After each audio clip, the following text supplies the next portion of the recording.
வணக்கம் மக்களே. நடிகை சரோஜா தேவியை பிடிக்கும்னா நம்ம சேனலை சப்ஸ்கிரைப் பண்ணிக்கோங்க.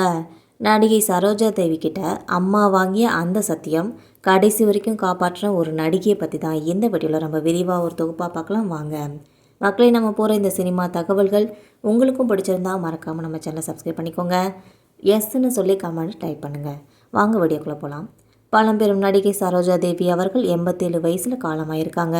இவங்க தமிழ், தெலுங்கு, கன்னடம், ஹிந்தின்னு சொல்லி 200க்கும் மேற்பட்ட படங்களில் நடிச்சிருக்காங்க. இது மட்டும் இல்லாமல் பத்மபூஷன் மற்றும் பத்மஸ்ரீ விருதுகளெல்லாம் வாங்கியிருக்காங்க. பழம்பெரும் நடிகை சரோஜா தேவி அவர்கள் என்பது குறிப்பிடத்தக்கது. உடல்நல குறைவால் பெங்களூரில் இருந்த மணிபால் மருத்துவமனையில் சிகிச்சை பெற்று வந்திருக்காங்க. இந்த நிலையில் தான் சிகிச்சை பலனின்றி காலமாயிருக்காங்க. அப்போ அவருக்கு வயசு 87. அது மட்டும் இல்லாமல் கன்னடத்து பைங்கலி, அபிநய சரஸ்வதின்னு சொல்லி ரசிகர்களால் அன்போடு அழைக்கப்பட்டவர்னு கூட சொல்லலாம். தமிழ் சினிமாவில் உச்ச நட்சத்திரமாக இருந்த நடிகர்கள் எம்ஜிஆர், சிவாஜி, ஜெமினி கணேசனோட பிஸியாக நடிச்சுக்கிட்டு இருந்த ஒரு நடிகைன்னு சொன்னால் அது சரோஜா தேவி தானே சொல்லலாம். இவங்களோட உண்மையான பெயர் ராதா தேவி கவுடா.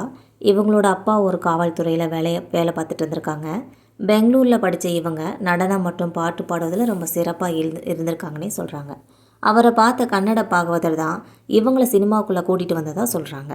சினிமாவுக்குள்ளே நுழைய இருந்த சரோஜா தேவி கிட்ட அவங்களோட அம்மா ஒரு சத்தியம் ஒன்று வாங்கிக்கிட்டாங்க. அந்த சத்தியத்தை நடிகை சரோஜா தேவி அவர்கள் தன்னோட கடைசி படத்து வரைக்கும் காப்பாற்றிருக்காங்க. அதாவது, நீ சினிமாவில் எந்த நிலைக்கு போனாலும் சரி, ஆபாச காட்சியிலையோ இல்லை அடைகுறை ஆடைகள்லையோ நடிக்கக்கூடாதுன்னு சொல்லி சத்தியம் வாங்கிக்கிட்டாங்களாம். தமிழ் சினிமாவில் நாடோடி மன்னன்ற திரைப்படம் நடிகை சரோஜா தேவிக்கு ஒரு தனியான அங்கீகாரத்தை கொடுத்துச்சுன்னே சொல்லலாம். இதுக்கப்புறம் 1967 ஸ்ரீஹர்ஷா அப்படிங்கிறவரை திருமணம் செஞ்சுக்கிட்டாங்க நடிகை சரோஜா தேவி அவர்கள். அன்பேவா, குலவிளக்கு, தாய்மேலாண்மைன்னு சொல்லி நிறைய வெற்றி படங்களில் நடித்து ரசிகர்களோட கவனத்தையும் வாங்கியிருக்காங்க. நடிகர் எம்ஜிஆர், சிவாஜி, ஜெமினி கணேசனோட கதாநாயகர் நடித்தவங்கன்ற பெருமையும் இருக்குதுன்னே சொல்லலாம். அவங்கள விட அதிக சம்பளம் வாங்கினாங்க அப்படிங்கிற ஒரு பெருமைக்கு இவர் தான் சொந்தக்காரர்னே சொல்லலாம். நடிகர் எம்ஜிஆரோட 26 படங்களில் நடிச்சிருக்காங்க. நடிகர் சிவாஜியோட 22 படங்களில் நடிச்சிருக்காங்க. 60-70 காலகட்டத்தில் நடிகை பத்மினி சாவித்ரியோட சரோஜா தேவி லேடி சூப்பர் ஸ்டாராக இருந்திருக்காங்கன்னே சொல்லலாம். கடைசியாக தமிழில் சூர்யாவோட ஆதவன் படத்தில் கூட முழு நீள ஒரு கதாபாத்திரத்தில் நடிச்சிருப்பாங்க நடிகை சரோஜா தேவி அவருங்க. இதுக்கப்புறமா உடல்நிலை குறைவால் பெங்களூரில் இருந்த மணிபால் மருத்துவமனையில் சேர்க்கப்பட்டிருக்காங்க. அங்கே சிகிச்சை பலன் இல்லாமல் காலமாயிருக்காங்க.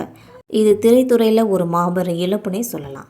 மேலும் இந்த தகவல் தான் நடிகை சரோஜா தேவியோட அம்மாவுக்கு கொடுத்த சத்தியம். அதை கடைசி வரைக்கும் காப்பாற்றின நடிகை சரோஜா தேவி என்பது குறிப்பிடத்தக்கது. மக்களே, இந்த தகவல் உங்களுக்கும் பிடிச்சிருந்தா மறக்காமல் நம்ம சேனலை சப்ஸ்கிரைப் பண்ணி பெல் ஐக்கனை கிளிக் பண்ணி வச்சுக்கோங்க. அப்போ தான் நம்ம போகிற டெய்லி வீடியோக்கள் உடனுக்குடன் நோட்டிஃபிகேஷனாக வந்து சேரும். தேங்க்யூ.